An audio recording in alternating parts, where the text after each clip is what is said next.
right, so today we had to go and do some things, and we went and looked at a house. We went by the warehouse and picked up the lawn trailer with the equipment in there. I don't know what it is, but it's a homeowner type of ride-on lawnmower, which for the work that I do, even though I'm not a commercial application, we use them frequently and we're hard on them. Usually I get about one season out of the mower and we're done.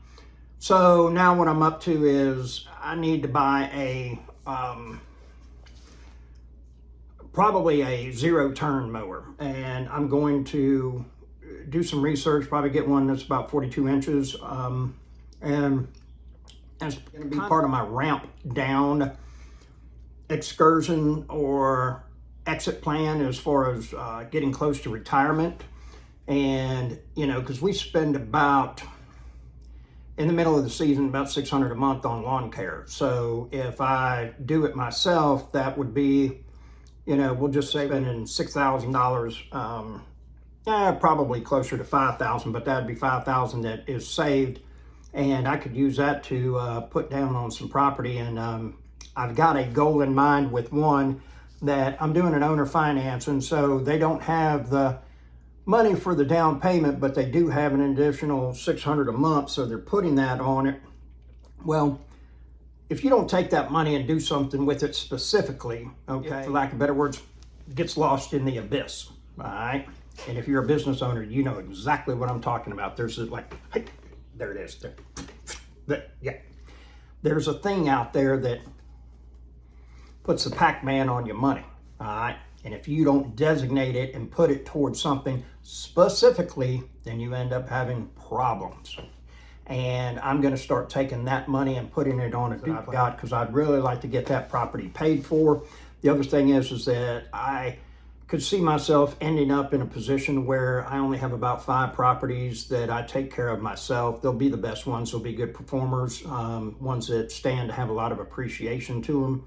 And unfortunately, they're not the best at cash flowing. However, once they're paid off, that becomes all that much sweeter. So there you have it. You know, that's part of my grand plan. So this is what happened on Monday, okay, the 17th. So take a look, and I appreciate it. Have a wonderful day. This is it. It's supposed to be open, and it's not. So that door's locked, front door's locked.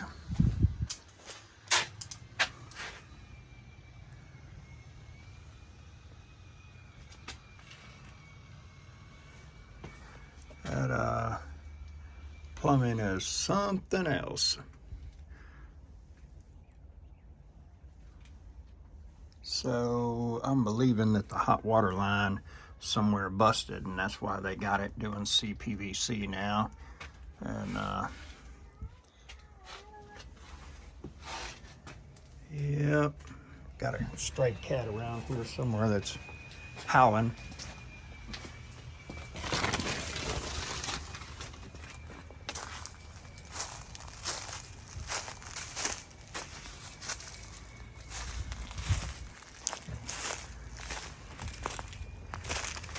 No central heat and air. Ooh-wee. Look at that outlet overloaded right there. That's what I'm talking about. Man, oh man.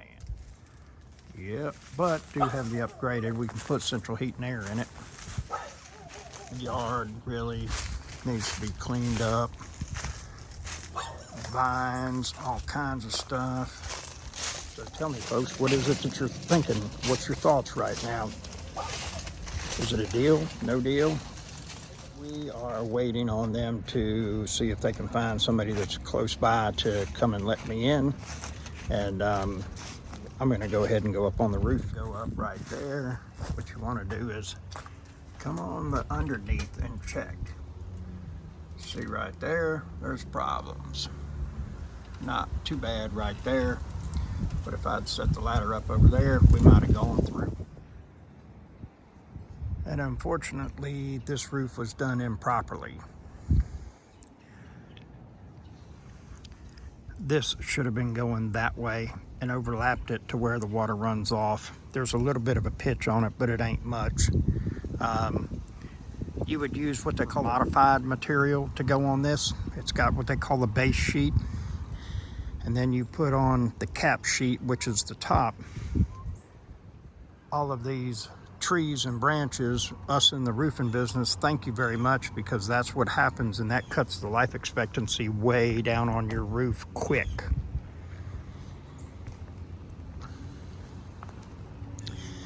But yeah, I don't think this is material either. I think this is what they call roll roofing, which is like good for shed for about 2 or 3 years, and that's about it. But this was totally done improperly. That feels a little soft. So, and I'd imagine that there's probably a lot of problems down in there. However, you buy this at the right price, put some money into it. This is where you make your money at, is put your sweat into it, do the work yourself, and collect the checks.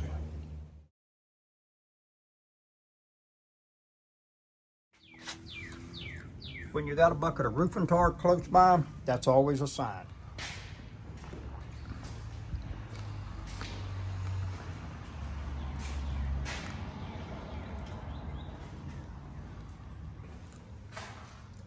A little cleaning.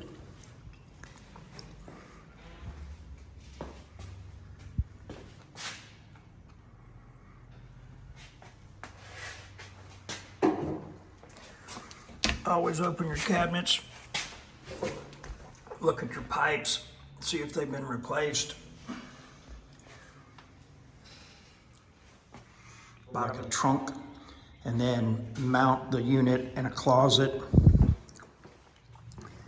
Like you could put that's a furnace, but you could take that out of there and have it to where it runs down, and the ceiling in the hallway would be lower. These people had about 8 cats, so the cat smell was heavy, heavy.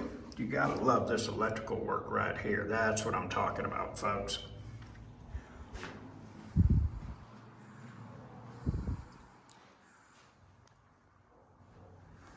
Got a little circular saw, Christmas ornament, looky there.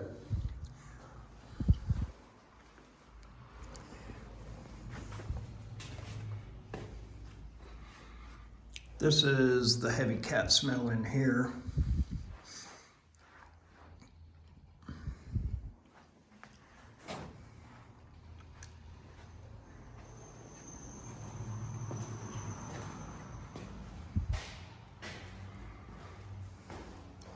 Definitely needs some paint. Got some deep closets here. That is for sure.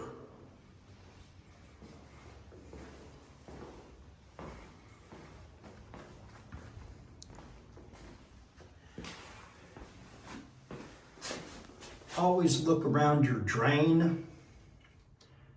I don't know why it's doing that, but to see if there's rust right there. You got some tiles that are missing. Unfortunately, in Florida, it's bad about really have like exhaust fans in here. There's been a lot of leaking going on right there. No telling about this wall. This is on the other side of the kitchen. Let's open this up.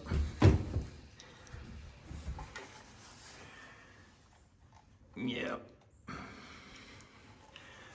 So, probably something like that destroyed that door jamb. They locked them in here, tried to get out.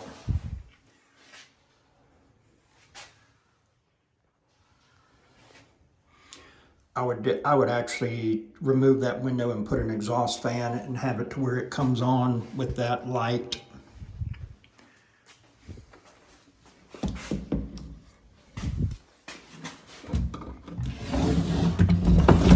Old school clothes hamper.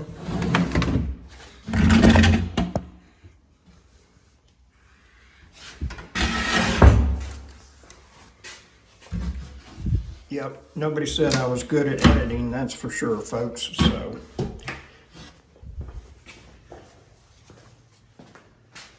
And right there, that's going to be access to the manifold for the shower. You take that off as well. This used to have one of those big box furnaces, and they removed it and put that in there.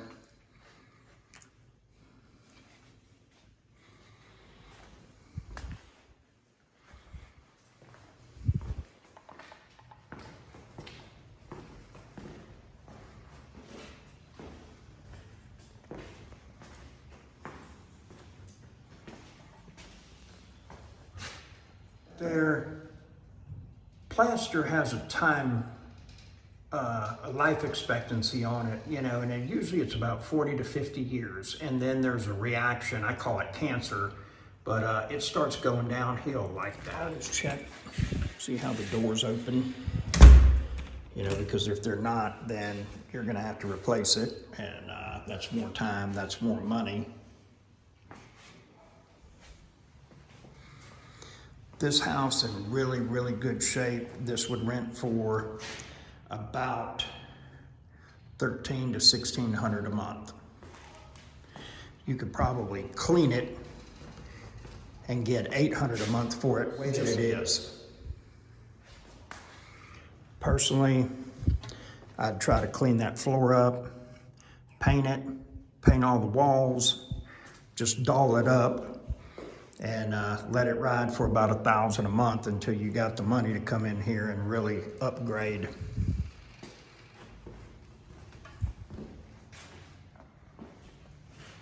So, Estate Investing 101 right here, folks. There's nothing in the manual, no courses, no books or anything like that. So tell me, what is it that you think about this? Does this make you want to go, let's do some real estate right now, man? So unfortunately, yesterday became an expensive day. We have 2 French doors on the back of the house that, as I took the lawnmower through the yard, they had a rock that flew out and hit both of them, shattered them. It's impact glass, so it didn't break all the way, but we've got a window guy coming over to give me an estimate on how much to get them replaced. It is what it is, folks, and you know, these things happen. That's why we have money and savings to make these kind of repairs. So there you go. All right, as you can see, that window right there, double pane, impact, glass hit it on the outside, or a rock hit it, busted it. That one got hit as well.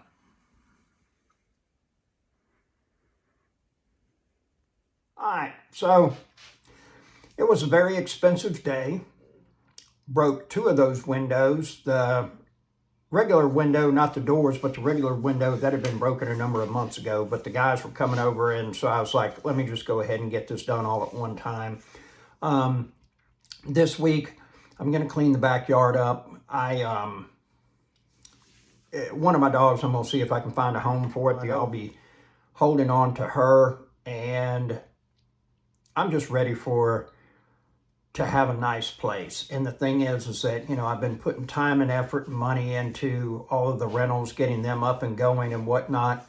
And then I come home to, you know, it's not a shithole, but, you know, it's also not the quality of a lot of my rentals. And, you know, so I think what I'm going to end up doing is, I got a buddy of mine that he's got rentals as well, and I'm going to find out as soon as he's got a place that is available, I will move into one of his, and then we will start on gutting mine. And we got one property that we're in the process of redoing. It should be done in about a month and a half. Once it's done, we'll go ahead and start on my house. And, you know, I'll just keep making moves and trying to stack some cash. I figure that us redoing my house, it's going to probably be about $50,000 between labor and materials. You know, the stove that I want is going to be $7,000, and I'm not a big cook, but I really want a kitchen that pops. And when you walk into the living room, it's a big open area. We'll remove a wall that separates the kitchen from it, so that, and then where that wall is, there'll be an island, and we'll put the kitchen sink right there. So it'll be nice. It'll definitely be a showplace. It'll definitely be something that I'll be really proud of. And the other thing is that everything's going to be done, okay? And what that allows is you don't have any more maintenance, and I'm 54 years old, and I'm looking at how do I make my life easier as time goes on, okay? Because I'm not physically going to be able to keep on doing construction. At some point, the body's going to say, no more, And so it will get to, I would really like, all of the plumbing to be PEX pipe in here, get rid of the cast iron, redo. We put in a second bathroom 3 years ago. That doesn't need to be redone. All the plumbing for it was done in PEX and everything like that. But the original bathroom, the hall bath, that needs to be redone. And I'm almost tempted to, if I got the whole place where my walls are, to build and put 2x4 walls and then do spray foam insulation. And that way this whole thing, because I got spray foam in the ceiling, and if I do the walls in spray foam as well, then, it'll be just like, sure enough, dick tight. I mean, it rock solid. And it's not that my power bills are that far out of whack and everything, because they're really not. But I do have it popsicle cold. Even with central heat and air, though, I have a window unit in my bedroom, so I'm not trying to keep the whole house down to about 68 degrees in the middle of June or July with 110 degree weather, humidity and whatnot. So, just looking towards the future, so to speak. And again, I just really would like, and I've always bought used furniture my whole life, okay? And one of the things with working with a coach, had washer dryer was in the garage, so you had to go out to the garage. And Allison was living with me. We were together then. And she was like, I'd really like for the laundry to be in the house. Granted, I would too. Cool. Okay. So in the hallway, there's a little area. We put the hookups and everything, put a apartment size washer stacker unit. That was great to start with. And then it became real apparent, because it just takes so much to do loads of clothes and everything in between she and I, there was a lot of laundry being done, and it wasn't a real clean setup as far as we didn't take a whole lot of time. I think we did it in one day. So it was kind of, sticking out just a little bit this week. And so, over time, it got to the point where, every morning I'd wake up and the first thing I'd see when I walk out of the bedroom, this unit. And it's like, I just don't like that. And lo and behold, she and I split up, and I still didn't like it. And the thing is that it's like, I would really like something really nice, and what I came to grips with is that if I don't put it on the schedule, it's not going to get done. So I put it on the schedule for Carla and I to take, however long it took. But we left 3 days open, and we started on it, put all the plumbing in the wall, and I went out and bought a brand new stacker unit, I think it was $1,800 or whatever. I mean, not that bad. And that was the first time I ever spent money on new appliances for me, okay? I bought new appliances for, especially refrigerators for rentals in a heartbeat. But when it came to my stuff, let me get on Craigslist. Let me find something that's used, And there's nothing wrong with doing that.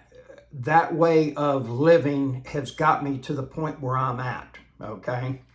The thing about it is that going into retirement and doing things, has to be a shift in mindset, in the sense that you go from saver investor to you have to become a spender, or you don't have to, but the thing is you have to get okay. And like with me, I didn't buy a new vehicle until I was 50 years old. Had never bought a brand new vehicle off the showroom floor until I was 50. Always, bought them cash or bought them used. That Ford truck I got, I bought the Dodge 3500 diesel, a huge lemon, but I bought it brand new, and then I bought this Ford brand new, and I really like driving a brand new vehicle, okay?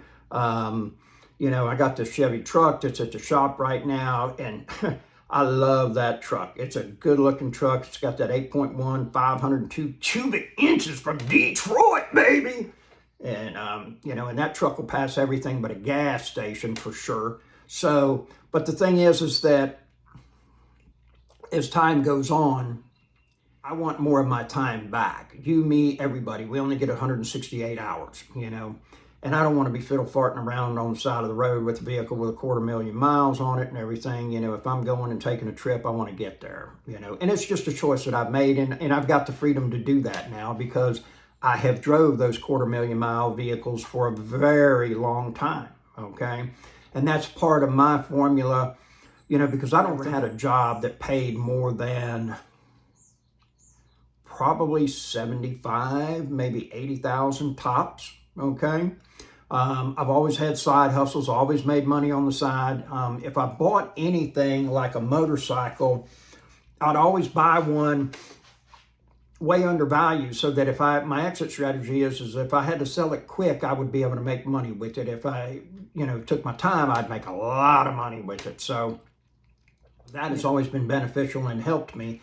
You know, but I was always a guy that said nights, weekends, and holidays, sign me up, you know. Friday at 5, I was in the office. If I was working for somebody else, do you have anything else? Can I work? Can I work tomorrow? Can I work on Sunday? You know, holidays coming up, especially I was at a foundry and we were union. And so if you worked on a holiday, you got paid triple time. I always worked it, you know, because I was making more money and I consistently stacked cash. And first, I invested in stock market. Had about 18,000 in a portfolio. Sold everything. Started buying some real estate. And, you know, and I am currently in the market. And don't ask for my stock picks or anything like that because I am not a trader. I am not a guru. I just invest for the long term. And I've got the majority of my money's in some ETFs that pay dividends monthly and weekly as well. And then I am, the rest of my money's in Southern Company. Utilities are usually not big, volatile movers and everything, and they're just kind of steady and everything like that. And that's one of my, you know, more conservative investments for a long haul type of mindset, so to speak, and everything. So that was my day. I hope you have a fantastic day and figure out who's got your money. You know, just be careful. Don't let your hair get ruffled up. Have a wonderful. If you want 15 minutes of my time, send me an email. Mine is in the description with a phone number, and I will give you a call. Have a great day.